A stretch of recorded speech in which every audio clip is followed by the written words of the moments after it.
really, I think when COVID hit and the world turned upside down, we just kind of went, hey, you know what? Let's just give it a go. Honestly, I kind of thought we would see business really go downhill once COVID hit, when people, were kind of wrestling with jobs and employment stuff and all that. And I think really, with a combination of like the industry growing like it is just in general. And then I think like with COVID happening, the byproduct of that was it forced a lot of people outside also. And then, with the government handing out stimmy checks like crazy, people had money burning holes in their pockets. That was Chris Freeman sharing his story of the COVID boost. What do wax cotton canvas fishing bags, Brad Pitt, and Eddie Bauer have in common? Listen in, and Chris brings it all together today on the Wet Fly Swing Fly Fishing Show. Welcome to the Wet Fly Swing Fly Fishing Show, where you discover tips, tricks, and tools from the leading names in fly fishing today. Hey, how you doing today? Thank you for stopping by the show. Click that subscribe button or that follow button, and you'll get updated when the next big episode goes live on this podcast. Today's episode is presented by Togens Fly Shop, providing superior products at an affordable price. Tons of resources, tying materials, tools, accessories, everything you need to get started, to up your game, to dig into your tying game with Togens. They've been over-delivering since 2005, so it's time to check it out right now. Head over to wetflyswing.com/Togens and start your journey right now. You support this podcast by clicking over through Togens online. Togens. Togens. Angler's Coffee Roast, a full range of coffees with one goal in mind. They're delivering excellent coffee to every single angler. That's our goal. Our goal here is, if you drink coffee, I want you to be drinking Anglers. Everybody who listens, and this is our goal for Joe this year. They've got it all going. You've heard it all before. Joe's got an awesome ship, awesome coffee. He's got a good ship going there. So head over to wetflyswing.com/anglers to support a sustainable company with unsurpassed taste. Chris Freeman, musician, old school gear nerd, and full-time fly fishing product head man, shares his River Runs Through It story today. We find out about the benefits of this wax cotton bag above the classic lines and who originally connected us through this podcast. Shout out to Tyler. For all the Tylers in the house, all the Tylers in this right now, all the Tylers, raise the roof. Come on, raise the roof. Tyler, I know you're out there. You're hearing me. This is all you. Let's do it. Raise it. So without further ado, here is Chris Freeman from emergerflyfishing.com. How's it going, Chris? Hey, Dave. How's it going, dude? Good to have you on the show here, man. We're gonna jump into some what kind of looks like some old school fishing gear, which is pretty cool. So we actually had a recent episode, which was like a classic gear episode we did, and it was we're talking about like vintage and classic and all this stuff. But your stuff kind of reminds me of that a little bit, which is pretty cool. But you're at Emerger Fly Fishing, and we're gonna jump into that. But before we do, take us back to the fly fishing, the beginning of how you got into fly fishing. Yeah. So I don't have some sort of like cool story about, deep fly fishing lineage. My grandfather taking me out when I was little to the family pond and getting to cast his bamboo rod and all that. And, I'm pretty jealous of, some guys that have cool stories like that. I didn't come to fly fishing probably till much later in life. I've been fishing for probably 13 or 14 years now.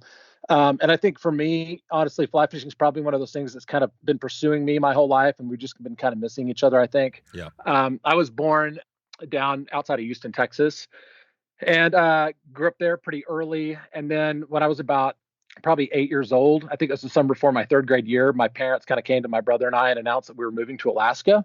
And that had to do with my dad's job. He worked for an oil company at the time and had put in for a transfer. And I think my parents kind of just wanted to give my brother and I the experience of, kind of growing up somewhere else and have, just seeing someplace different than where we were born at. And my parents, I think, kind of just wanted to be somewhere different also. And so when I was right before my third grade year, my parents kind of up and moved us to Alaska. And so we ended up living in Palmer, which is right outside of Anchorage in the Mat-Su Valley. We lived there for about 6.5 years and then came back to Texas, I guess probably around the time I was 15. So it was like halfway through my freshman year. And the irony of all that is that I lived in a place that's like this epic fly fishing destination for salmon fishery and, these great northern, cold water species and all that. And fly fishing was not on my radar in any way. And it's just this, it's one of those things I look back now and I'm like, are you freaking kidding me? Like I lived in this, amazing place and it just wasn't a thing, and like our family wasn't really big, fishermen or hunters or anything like that at the time. We went fishing 3 or 4 times when we were there, but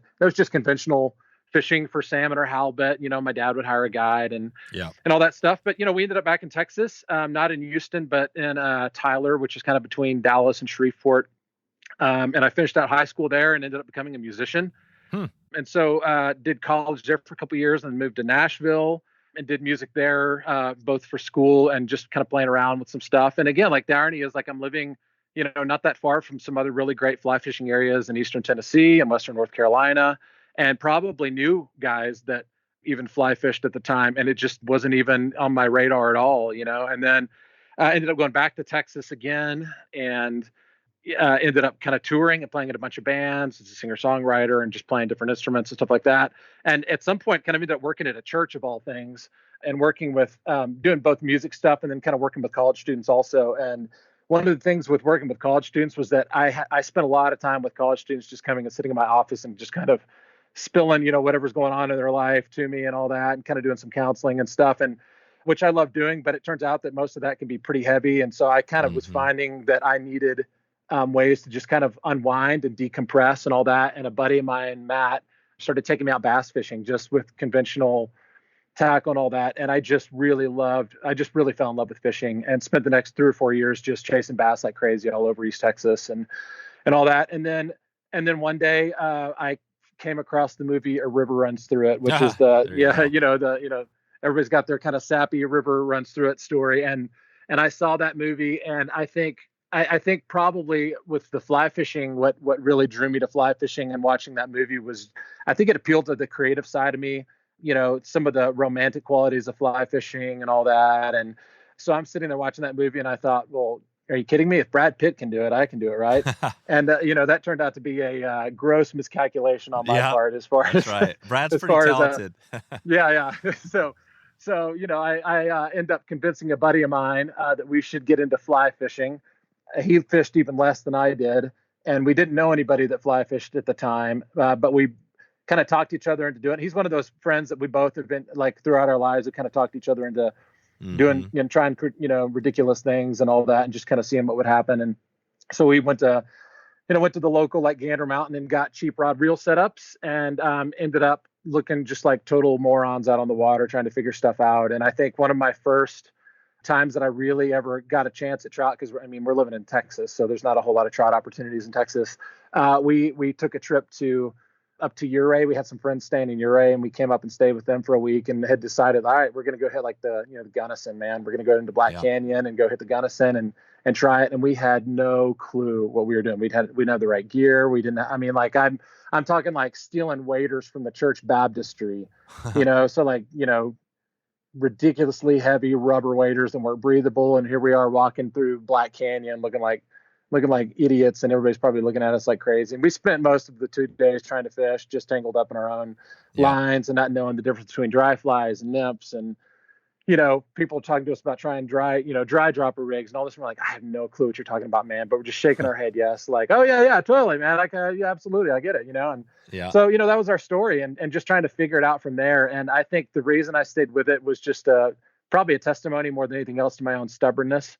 I really, honestly, I just picked up a fly rod, and it didn't matter whether I was catching fish or not. I just absolutely fell in love with it, and haven't really ever gone back to conventional fishing since then. I was just bound and determined that, wherever I was going to go, I was going to try and get into fish. And so I spent some time in Texas, still chasing bass and stuff like that. And eventually in 2010, we moved here to Colorado, and we've been living in Fort Collins ever since. And, just getting to know Colorado and falling in love with trout fishing and all that. And then somewhere along the way, kind of accidentally started a fly fishing business. So, yeah. That's right. And the fly fishing business is cool because when I first saw your bags, The River Runs Through It is kind of, I think, the first thing that went across my mind because, in that movie, Brad Pitt, like you said, and actually we had a River Runs Through It episode, the guy that was a coach for Brad Pitt and some other people. I'll put a link in the show notes. But yeah, obviously that gear that Brad was wearing, the old hat and that bag that looks similar to yours, and we'll dig into a little bit of that, but it's definitely definitely a throwback. I want to go back to, you mentioned, so you're in Alaska, which is also amazing, for that period of time. Why did your family, why did your dad move back? Why did you leave Alaska? I think it was just really just the distance from family more than anything. I think we all loved living there.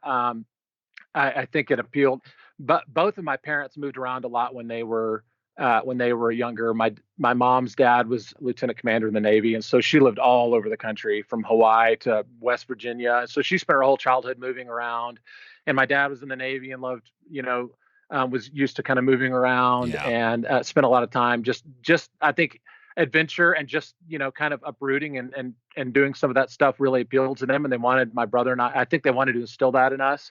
And so I think, that's what took us there. And I think really it was just the distance. I mean, from Texas, it was a 9-hour flight with layovers and all that, and so we're seeing family a couple times a year, and my dad's parents were getting older and all that. And I think he wanted to be closer to his parents. And so, so it was a total bummer to move. And I've, that's been 20 something years ago that we lived in Alaska, and I've never gotten to go back. And I still to this day really want to go back and get into salmon and all that stuff on a fly rod and all that. But we ended up in Texas instead, and that's just been a part of my story. And honestly, I think, I'd be in a very different place in my life if we hadn't moved back to Texas. So, yeah.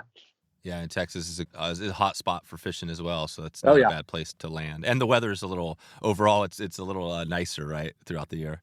It's a little warmer. I would definitely say that I was not, even being born in Texas and having moved back there and spent most of my, growing up and a lot of my adult life there, I don't know that I can say that I identify with being a Texan. Oh yeah. I remember moving back as a freshman going, dude, it is so freaking hot here all the time, Yeah, right. And so, I mean, it's, you get a lot more sunny days. You're not having to deal with the crazy sub-zero temperatures that you do in the winter in Alaska. And so, there's trade-offs both ways, but, I mean, I think that's part of what drew us to Colorado too, is it was kind of a happy medium between Alaska and gotcha. And being in Texas and everything. Well, let's hear about how you just kind of mentioned a little bit there on the bag. So how do you go from, obviously you're into fly fishing, you're loving it, and now you create this company building these bags. How did that come to be? Yeah. So when I'll go back and say when I first really started trying my hand at trout, this was after our terrible experience in Ouray and in Black Canyon and all that. We ended up back in Texas, and I met another guy that did a little bit of fly fishing here and there. And he told me about Beaver's Bend State Park in Oklahoma, which is about 3 hours from us. And Beaver's Bend is a pretty cool trout fishery. It's definitely, at least at the time, there were parts of it that were kind of like the kiddie pool of fly fishing. So if you really wanted to try your hand at a trout and you had no clue what you were doing, you could still get in there and be almost guaranteed that you were going to get a fish no matter what time of the year you went. And so we started going up there probably once a month or so, and still just I'd bought a cheap pair of, neoprene waders from, the local sporting goods store, and still looking like an idiot out there and everything, as we were just trying to figure stuff out. But my very first thing that I ever had to carry any sort of gear was this little Eddie Bauer satchel that was just kind of carried like a messenger bag. And it was big enough. And honestly, I used to use it when I would travel internationally a lot, because I could hold my passport in there and plane tickets and some things like that. And it was big enough to hold a fly box and a pair of nippers and some hemostats and stuff like that. And that was the very first thing I fished with until we moved to Colorado. And I kind of started, I owned several different pieces of gear. I've had waist packs and chest packs and sling bags and, the whole gamut. And honestly, I was just using all these different pieces of gear, trying stuff out, and some of them wore out much quicker than what I thought they would. And that was kind of a disappointment. And then some of it was, I just didn't like the form factors of any of them, I kind of liked the chest pack for a while, but I hated not being able to see my feet when I was walking through the river and, just things like that. And at some point I kind of, just started remembering this like really simple Eddie Bauer thing that wasn't even meant to be used for fishing, but I just remember that it seemed just so convenient to me to have that kind of slung on me like that. And I kind of started dreaming up, what if I had a bag that was more like a messenger bag style thing, like some sort of side bag that I could carry on my side. And I didn't have a clue about sewing or anything like that. I had no clue about any of that. But my mom happens to be a seamstress. She had to grow up, learn how to sew her own clothes and all that. And so they came in to visit. And I told her, I was like, hey, I got this kind of idea for this bag or whatever. Could you kind of give me a sewing lesson? Just show me, because I didn't know how to use a sewing machine. And so she sat me down. We kind of drew up a really basic design of just a really basic messenger bag. and kind of sewed it up in a day. And I kind of got the idea and, and the mechanics of sewing and kind of what it took to sew a bag. And, it's kind of those deals, like anytime you make something, you have an idea for something, you make it. And the moment you make it, you kind of see it, and you hold it, you go, oh, now that I'm holding it and I've done this, I know that I would change this and this and this and this. And so I kind of, after making one, went, oh, well, this isn't anything kind of, what I wanted. So I kind of drew up another design and got behind my wife's really cheap little, sewing machine that she had bought like at the craft store or whatever, and sewed up another one with some cheap canvas that was bought at like a Joann's Fabric or something. And just went through, started going through iterations, just trying things and trying to add different features. And at some point that led me kind of stumbling onto, the wax canvas and some of the materials that we use now, from just using regular canvas to waxing canvas and all that, kind of discovering some of those things and the qualities about them and all that. And then at some point when I was out fishing with some of this stuff, I'd had friends that I fished with start asking me about gear and, had I thought about selling them or would I make them one? So I made some friends some packs and things. And then at some point I just kind of went, I don't know, somebody had suggested that I put one online and sell it. And I said, well, where, I don't know where to sell this stuff, and somebody suggested me Etsy, and I didn't have a clue what Etsy was at the time, but I got an account and put one on there, and it sold like a week later, and kind of took the money and, bought some more material, made another one. And that kind of just, exploded from there. And now, I mean, we still have an Etsy shop and all that, but most of our sales now are through our website and all that stuff. But yeah, it was just, it's just something that kind of started on accident. At some point we kind of looked up and went, okay, we've kind of graduated from just being this like random thing on Etsy that's selling a bag every now and then to like, we have people consistently buying gear from us and wanting things and all that. And so it kind of became something that was a little bit more official, and it was just totally on accident that it happened. And, here I am 6 years later, owning a fly fishing gear business. So quick word from our sponsor. Stonefly Nets is putting quality before quantity with their handcrafted custom wood nets. Charleston, South Carolina native Ethan Eigelhart was bitten by the fly fishing bug in 2014 and shortly thereafter started Stonefly Nets. Ethan lives in the trout-rich waters of the Arkansas Ozarks and handcrafts these nets, which you are going to love. I can be honest here and tell you that Stonefly brought me into the net world, and I am happy they did, because before this, the story, I wasn't really a big net person. And after having the Stonefly net, it's you definitely don't go back. You're not going back after that. And now that I've got my new sling pack, I got all the gear, the net clips on really nice. So it's just a good fit. I always have that net, and I can get my pitcher, and I can get the good stuff. You can select from 4 different sizes and a bunch of different wood options, some handle options, some burl options. You can go full custom or just grab something off the shelf.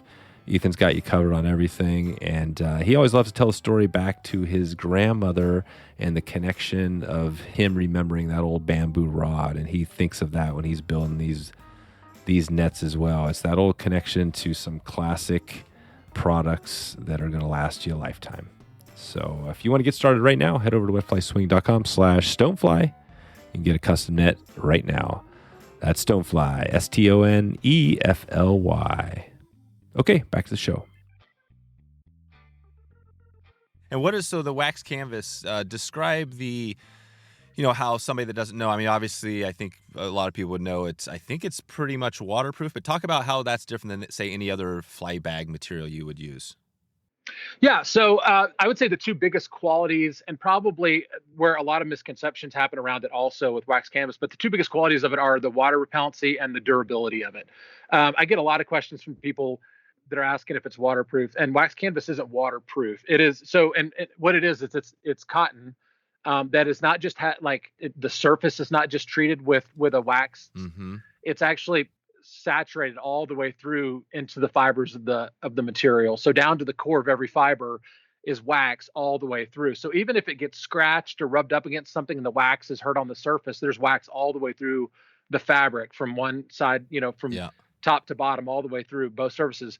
And so it does create a super, super water repellent product, but it's not waterproof because it still has to be sewn together. You can't weld it like you can some of the laminated fabrics like TPU fabrics and things like that. So anytime you have to sew something, you're poking holes in the fabric, and so water can get through seams. But it takes quite a while. Like I can have my bag sitting in water while I'm fishing, and it takes 30 minutes to an hour to start seeing any sort of real water collecting in the bag at all. Gotcha. But then, like, we use brass zippers, and so brass zippers aren't watertight, so if you're going to dunk your bag, then you're going to get water coming in through the zippers and things like that. But so it's not waterproof. It's super, super water resistant and really weatherproof, and all that stuff. And because it's, because of the wax, it doesn't stink when it gets wet and all that. It doesn't mold. It's super, super easy to clean and all that stuff. But then you can just beat the trash out of it. It is bulletproof. It's insane how tough this stuff is. And I tell this story a lot, that I was up in our canyon outside of Fort Collins fishing one day, and I had been fishing a spot and went back to my truck and loaded some gear in the back of my truck. And I didn't realize that I'd left my bag hanging on the bumper of my truck. And I started driving up the canyon with my bag just dragging along the highway behind me. Oh, wow. And 2 or 3 miles later, I had somebody flashing their headlights at me, and I pulled over at the next pullout. And they told me that I had stuff hanging off the back of my truck. And I thought, oh my God, like my bag's like, I've spilled all my gear all out over the highway and all that stuff. And you can even tell I've been drug along the highway. It's just insanely, insanely durable. And so there's that quality. And then just the fact that you can renew it. So you can buy refinishing bars of wax. And as the bag starts to break in and wear out, and wax kind of naturally just leaches out of the bag over time, you can re-wax the bag and get it back 100% to its full water repellency and durability and everything else. And that's why, it has this reputation of just lasting insanely long periods of time, 20 and 30 years. I mean, you think about brands like Filson and stuff like that sell lots of oilcloth and tin cloth, and that's all the same kind of deal. It's different iterations of oil or wax. And you've got guys that are telling stories about getting bags handed down from their grandfathers, and stuff like that have been, all over the world, because it just lasts forever and ever and ever. So. Yeah, that's really cool. Yeah, no, so and it's also just like you said, the look, right? You kind of, people that are buying your stuff want something that's a little bit different than, your waterproof dry bag or whatever other sling pack. This is kind of unique. So do you think people are first coming because they want to get it because of how it looks, or because of the durability and that piece? Man, that's a good question. I think, honestly, it's both.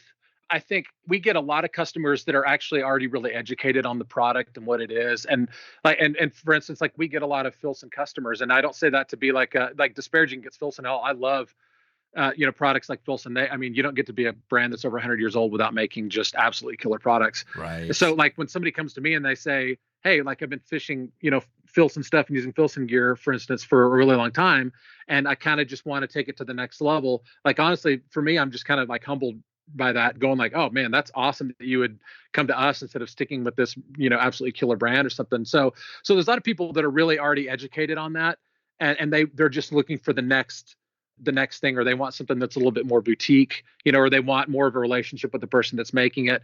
And then we have guys that just like the look of it, and they have, and that's cool too. Like I don't really push it for the aesthetic quality. I think that kind of just speaks to itself. Really, kind of what we push it as is, you want gear that you can just take out and beat the trash out of, that's going to stay with you forever. That's really what we push it as. And then the guys that like it for the aesthetic or the timeless quality, like they kind of find us either way. And so we get a lot of guys that are, they're like the purists of the sport and all that stuff that come, and they love it because they want all bamboo rods, they want all natural materials and all that. And then there's guys that just want stuff that you can that they're just willing to spend the money just for something that's going to last them for forever. So, it's kind of across the board. Yeah, no, that's cool. And it is some of that classic gear. There's a lot of, that was that episode we did on the classic gear. It was, there's a lot of gear that's, still super high quality stuff, that's out there that, you don't have to necessarily buy a brand new thing from whatever, a brand new reel. I mean, there's all sorts of stuff that's still good. Yeah, we talked about that. But no, this is good. So we got a good feel for your products. And you also do some other stuff, right? You have like some fly walls. Talk about your other items you have in your line. Yeah, so the main two things that we do with all of our fly fishing stuff is that we sell our side bags, and we have a couple different bags, and then we do some accessories and stuff. And I'd say most of those accessories are kind of focused around wallets and just organizational tools to help. Mm-hmm. So we have one wallet that is just made to help organize leaders and all that stuff, and it's got a bunch of different pockets in it, so you can kind of stick your leaders in and have them organized from 7X through 1X, and put some put some other stuff like that in if you need to hold a fishing license or something. And then we have one that's a streamer wallet that a lot of guys will take out. I don't do a whole lot of streamer fishing myself, but a lot of guys love that. If they're still header guys and stuff like that who aren't necessarily looking to take a pack out or anything else, they can just throw some flies in there and get going. And then we have one that's more of a hybrid, and that was really kind of put also towards like the trout spay guys and the steelhead guys that may want to carry a few tips with them and some flies and kind of get out on the water with that and just kind of be minimalist and organized with it. And so those are our three main ones. It's a streamer wallet, a leader wallet, and then kind of we call it our hybrid, but it's kind of a half leader wallet, half streamer wallet. Gotcha. And your bags are there a lot of guys, I would think with the steelheading, because that's one question I had, if you're fishing like a deep run up to your chest or something like that, bag, like you said, if your bag's underwater, it's eventually going to get wet, but it can kind of splash. Are guys using it for kind of some of that deeper fishing as well? Yeah, we have actually quite a few guys that are steelheaders that use our stuff. And I've talked to some of them, and it sounds like some of them are wearing it when they're fishing the deep hole. Some of them will leave it on the bank when they're using it. A lot of guys ask about, like, well, what if I'm wading in, past my waist or something like that, and most of the guys that I've talked to and what I've done myself when I've waded that deep is I just cinch the bag up, I just wear it much higher on my body and all that stuff to kind of get up above my waist and, and all that. And I think, really, like, unless you're steelheading, if you're wading chest deep in water, you're probably doing something wrong at some point, unless you're steelheading. So, I'll get questions, from guys sometimes about that. I'm like, what are you doing fishing that you're like, are you going swimming while you're fishing or whatever, So exactly. I would say, 90% of the time it's not an issue. And I think probably steelhead guys are probably the only ones that really have to worry about it. But we sell a lot of gear to steelhead guys and all over the Pacific Northwest and up into British Columbia. I've got a customer that he's really well known here around town and all that, but he's drug his bag all the way from Patagonia up to British Columbia multiple times on steelheading adventures and giant trout adventures in Patagonia and all that. And he loves it. He wears it all the time and it's his favorite pack that he wears, So yeah, I don't steelhead myself just because of, proximity to it or whatever. So I haven't had a chance to test it myself, but I know a lot of guys that are using it for steelheading. Yeah, definitely. No, it is. And I think that's the thing. Steelheaders are a little bit crazy. And I was just watching a Trevor Kovich video. I'm not sure if it was him or his client, but the guy was out in a super deep run up to his chest, and he had a fish on that was cartwheeling out there and stuff. So yeah, occasionally you'll find yourself there, but yeah, like you said, if you do, you cinch it up and you just kind of go with it, and it's all good. So yeah, and I would say also, I was going to say also, like with the.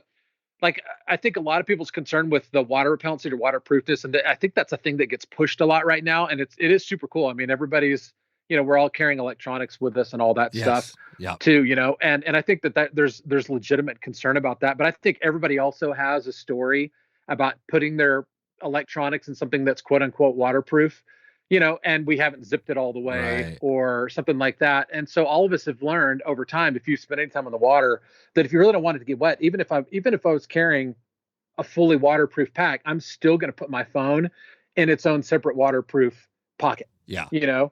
Just because I've learned that lesson multiple times. I've been over and had it fall out of one of my pockets on my bag, or, it's fallen out of a shirt pocket, or, whatever. So I think most of us have learned the lesson over time that regardless of the waterproofness of our bags, like if we don't want our electronics to get damaged, we just need to put them in some other sort of like even a Ziploc.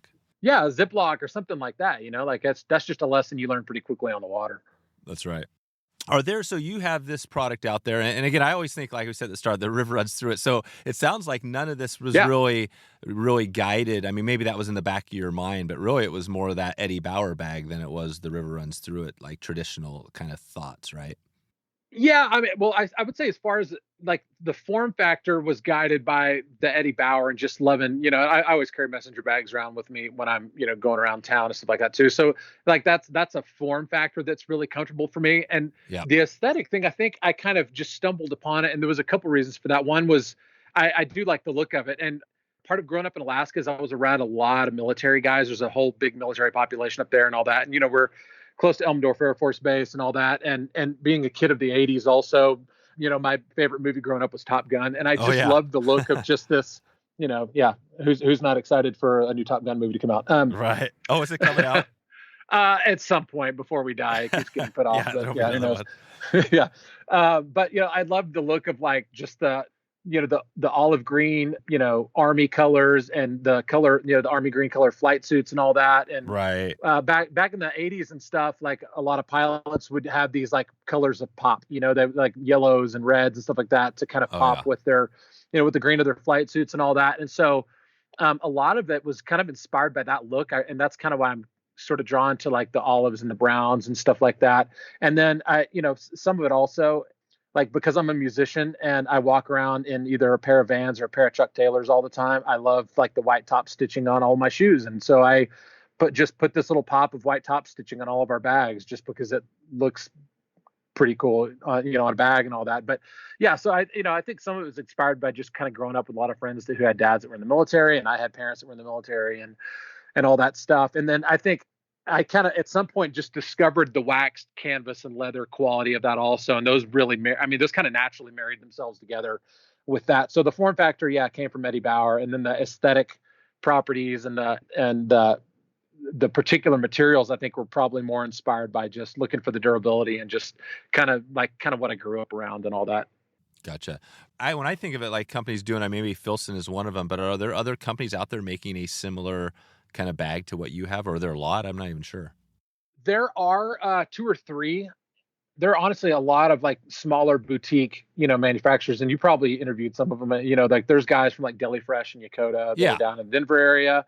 There's another manufacturer that does something similar to what we do over in New England. I think they're in Vermont, if I remember correctly, and they do something really similar to what we're doing. And there's not a lot of us that are doing that, and there's the fly fishing industry, as niche as it is, there's still, there's a lot of room for people to try out a lot of different products and to make a lot of different things. And, at the end of the day, regardless of whether we're making, waterproof packs that look like space packs, down to stuff that we're making or other brands like us are making, like, a bag is a bag is a bag at the end of the day. They've been around forever, and we're all just doing different versions of the same thing and looking for different qualities and, kind of what we want to focus on. And for us, it was about, having bags that were durable. I'm a big believer in storytelling and like living, just living in a way that you have a lot of stories to tell. And I love the idea that I can make a product that you can go out and just beat the trash out of, and it will wear all of those scars really well and kind of carries a piece of your history with it, on that product. And I think that that's really cool, that's something you can pass down to somebody else at the end of your life or whatever. And they get a piece of your history and everything. And I just think that's a really cool thing to do and to be able to help tell those stories. So that's right. I have an old vest. It's funny. I just recently got a new sling pack, and I had this old vest I was using, like literally the vest, right? You don't see that too often, but man, I'll tell you what, I got my use out of it. It was a Columbia vest, and I got it. Gosh, I'm not even sure. It might be 20 years old. And I just liked it because it fit. I always liked the vest, and now I'm past the vest. I'm into the sling, so I'm into the 21st century. And but I do a lot of steelhead obviously and stuff too. So I like the little minimalist stuff too, where it's just like a little tiny chest pack or whatever. So totally. This is good. Okay, well, this is. I think we're going to start to take it out here in a little bit, and I just had a couple of questions. Just thinking. These are some stuff not necessarily exactly related to the bag, but just you. You mentioned music. So is that something? What were the instruments? Or are you still playing, or what are you doing there? I do still play. So my dad's side of the family was really, really musical when I was growing up. Like I had my dad's uncle was, I think, like the director of like the Army National Band in Washington, D.C., who played for like Reagan and all this. And so I had family members, I think, that owned music stores and were band directors and all this stuff. And so I grew up with music in my life. My dad loved listening to music and all that. So I started kind of singing when I was really young and picked up drums when I was in elementary school and played drums through high school. And later in high school, I picked up guitar and ended up being a music major with a focus on commercial voice, which is like popular music, vocal performance kind of a deal.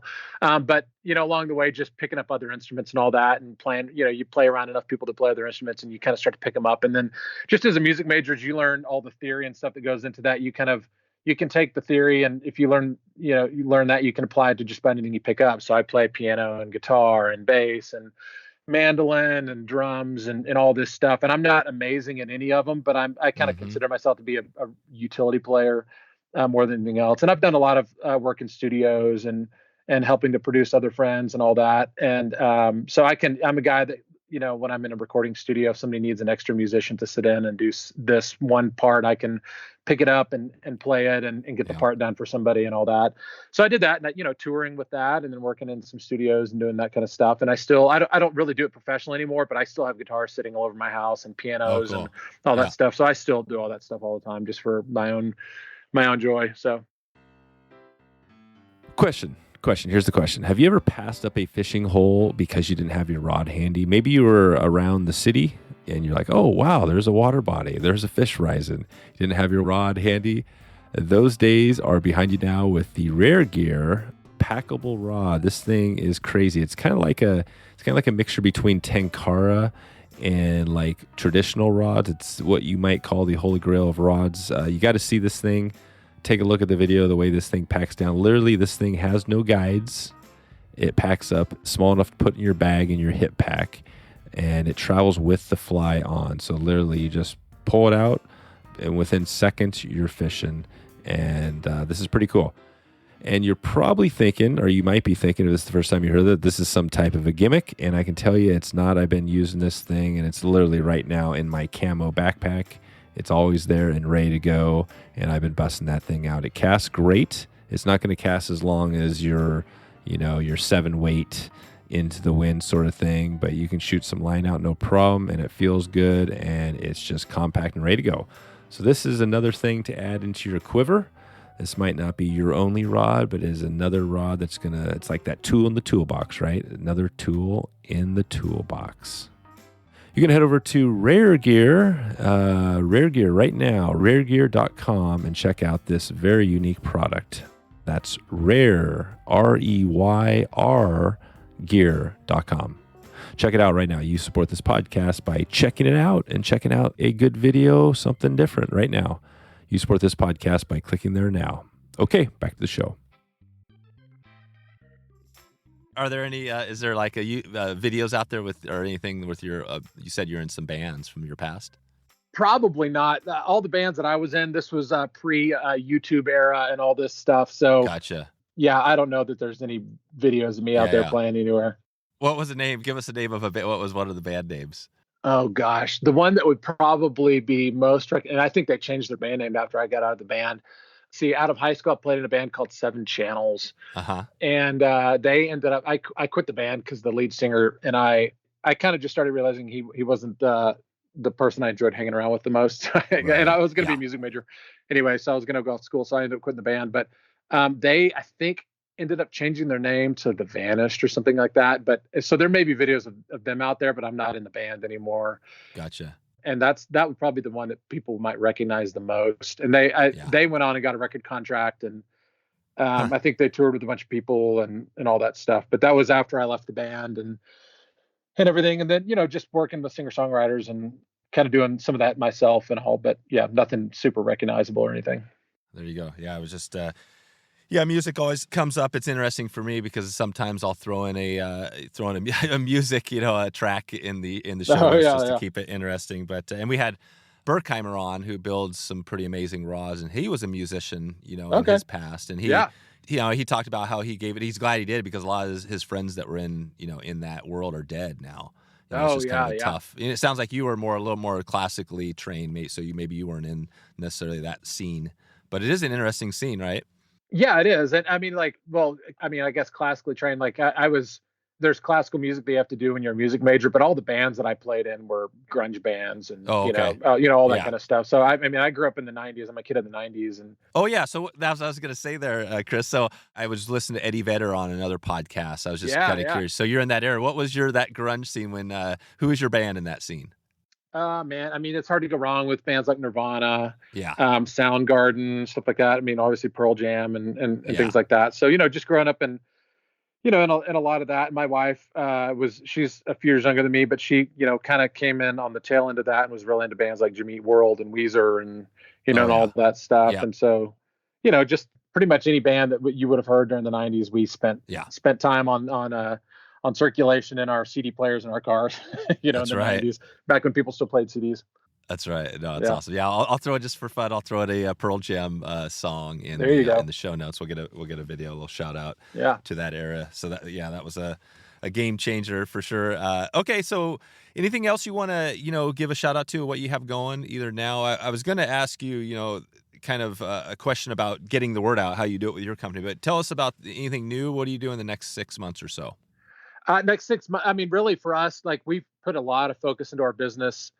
Really kind of me going full time into it over the last year and a half. It's kind of been a side hustle almost for the first several years. And over the last year and a half or 2 years, we kind of went, okay, let's just go full on into it. And so we spent a lot of time just as our business has grown, just working on efficiencies and things like that. So that's kind of been the name of our game. It's just speeding up production and everything. And I think my mantra for our gear, because we really are, when you use the term like mom and pop business, that is what we are. It is me making everything, and Yep. my wife does a lot of our marketing stuff and a lot of our back end kind of stuff and all that. So for me, it's always been a question of like, what can we do? And like, I would say I'm more interested in doing a few things well than doing a ton of stuff and doing some sort of half-cocked job at it, And so just continuing for us to focus on the products that we have, and then looking at places that we want to expand. We look at a lot of that. We get a lot of questions about whether or not, we're interested in expanding into hunting gear. And so we look at some hunting gear sometimes, or, just moving towards some more lifestyle kind of things, messenger bags. We do a lot of custom work on like messenger bags and duffels and stuff for travel and all that. And really, when like for us, we think of ourselves as a people brand, like, and just on the relationship side of it, we have just phenomenal relationships with our customers. And I think that they appreciate that when they get in touch with us, that they're talking to the guy that owns the business and is going to make their gear, and all that. And so being able to just provide people with gear that's going to stick with them for the long haul. And in a way, I think kind of, we talk about like adventure and journey and all that stuff, and kind of even sort of redefining that, like in fly fishing, we go to these fly fishing film festivals and we look at all these Instagram posts, and it's guys that are going to the Seychelles or, taking these epic trips across the world, doing all this stuff. And for the average guy, the average Joe half the time doesn't even have time to go on a backpacking trip up Right. to his local, alpine lake or whatever, sometimes we're just lucky to get out on the weekends. So just redefining what that is for people and saying, like, if we're making adventure gear, let's redefine what adventure is. Because for some people, adventure is taking their kid out and teaching them how to cast a fly rod, and getting them their first trout. Some people, it is doing multi-day excursions into the backcountry to go hit up, a bunch of random alpine lakes that full of, cutthroat that, haven't seen a fly in a year or something, So it's across the spectrum. And so really for us, like, I think we're interested in expanding in both fly fishing and continue to develop products in fly fishing, and then expanding outside of that and just going like, okay, what does journey gear and adventure gear look like for different people? And not presenting it as this thing that's like untouchable, that you have to be some guy that's going, that's booking yearly, excursions to British Columbia to go steelheading. And, what does adventure look like for you in your backyard and in your normal life? And so that's kind of really the gear that we want to focus on, is just, what does that look like for everybody, and how do we meet people where they are with that? Yeah, the day in and day out. That's cool. Yeah. So just a couple more. We'll let you get out of here, Chris. Yeah. I'm curious. So it's really interesting. We have a lot of people listen that have companies that are, doing things on the side and things like that. What was it like for you when you finally, how'd you know the time was right to jump all in on this thing? I think when COVID hit and the world turned upside down, we just kind of went, hey, you know what? Let's just give it a go. Honestly, I thought I kind of thought we would see business really go downhill once COVID hit, when people, were kind of wrestling with jobs and employment stuff and all that. And I think really it's, with a combination of like the industry growing like it is just in general. And then I think, like with COVID happening, the byproduct of that was it forced a lot of people outside also. Yeah. And then, with the government handing out stimmy checks like crazy, people had money burning holes in their pockets. Yeah. And so for us, really, we just saw crazy amounts of growth over the last couple of years. And so we just kind of looked at them and, okay, let's just go full bore into this and make it happen, And so I'm really fortunate too that my wife does have a much more full-time secure income in that. She works for a health system and all that. And so we're not fully reliant on my income as we continue to grow our business and everything else. But that just kind of seemed like the right time for us to just go, hey, let's make a run at this and make it happen. And so we've spent a lot of time over the last couple of years just really pouring everything we can, and, effort wise and all that stuff, into really kind of starting to grow and make something a little bit more solid out of what we've had going for the last 6 years or so. That's it. And how did that feel when you kind of like fully in on it?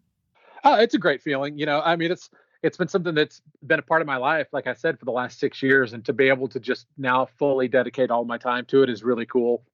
There's ups and downs to it. Like the ups are that I'm able to put a lot more product and get to meet a lot more customers and build relationships with a lot of people.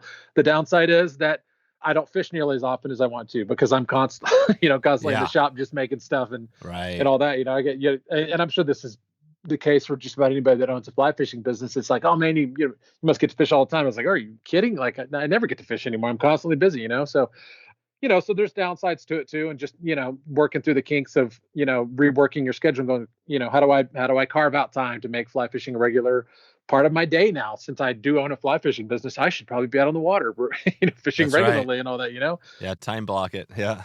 Yeah. Just kind of learning new rhythms with stuff like that and everything. But generally speaking, it's been great and amazing. And we love the people that we get to meet, and we have friends all over the world that have bought our products that we have amazing relationships with. And it's really cool. We joke all the time that we could go just about anywhere in the world at this point and call somebody up that we know that's purchased our product and uses it on a regular basis, and we could just go fishing with them. And that's a pretty cool thing to think about, that we get to know these people that I still to this day, I love calling customers that have had our bags for 2 or 3 or 4 years and just checking in on them and saying, hey man, how's it going? How's the bag doing?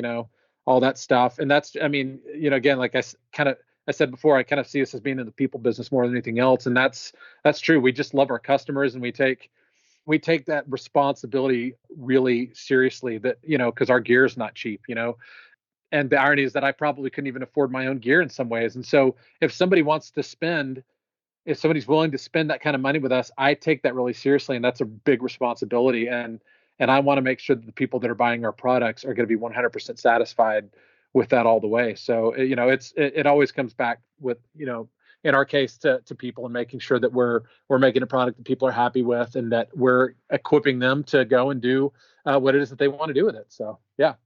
That's awesome. Yeah.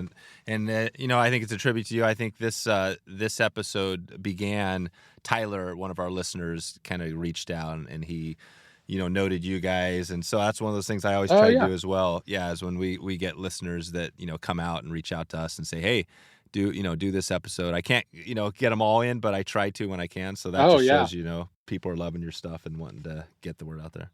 Yeah. Tyler's a good guy. I like Tyler a lot. He's a cool kid. He's not a kid, he's an adult. I've met him. He's a cool guy. I don't know why I said kid. That's right. I know they're all kids. That's right. Yeah. So all right, Chris. Well, I think we're good here. I think we dug into a little bit, and we understand, at least I do now. I think this is a product for sure I could definitely see myself wearing on the stream, and definitely see the benefits and things like that. But anything else before we get out here you want to give a shout out to what you have coming, or anything new, in the next, like I said, next 6 months to a year? No, not really, man. Just if listeners get a chance, just check us out, see what we're about and all that stuff. You can, any customers know if they go to our website, they can always get in touch with us through our website, emailing me or the chat function on our website. When you get in touch with us, you're talking to me, you're not talking to anybody else. And so I love meeting people and getting to know and finding out what somebody's needs are. So if anybody's interested in our stuff, give us a call. And if you're not, then I'll point you. If our stuff's not for you, I'll point you in the direction of somebody that will work better for you as well. So. Gotcha. Are you ever going to get to a point where, when you think about scaling this thing, you are actually trying to, maybe, how does that look? When you think about scaling, is that something you're interested in doing? Yeah, definitely. And we're kind of brushing up against that right now a little bit, and kind of learning some of the limitations of one person doing everything. And we certainly want to scale. And I think for us, especially because quality is such a high priority for me, being able to keep everything in house as much as possible is huge. And so for us, it would look like hiring other folks that can work in a shop here with us, that we can, be a part of, like just watching, the quality happen and being able to be as hands-on as possible. I love still myself, even as busy as we get, I love making the products myself and have my hands on it. And so, I'd love to add, over time when it makes sense to, add a couple of other folks that can help with the manufacturing side of it and all that. But I mean, we're a family business, and I'm not interested in being some sort of massive company. And that's not to disparage any large companies. There are phenomenal fly fishing brands out there that I have a huge amount of respect for that are doing amazing things. But, I'm just a dude that found fly fishing, or maybe fly fishing found me, and somehow I ended up in that making fly fishing gear. And so, I love having this business that, somehow speaks to people and I want to keep it that way. I want to keep it personal as much as we can and all that. And maybe that's terrible for business. I don't know. I'm not a business guy. So Right. probably somebody with a much more successful business than me is listening going, oh, that guy's crazy. Yeah, totally. You know?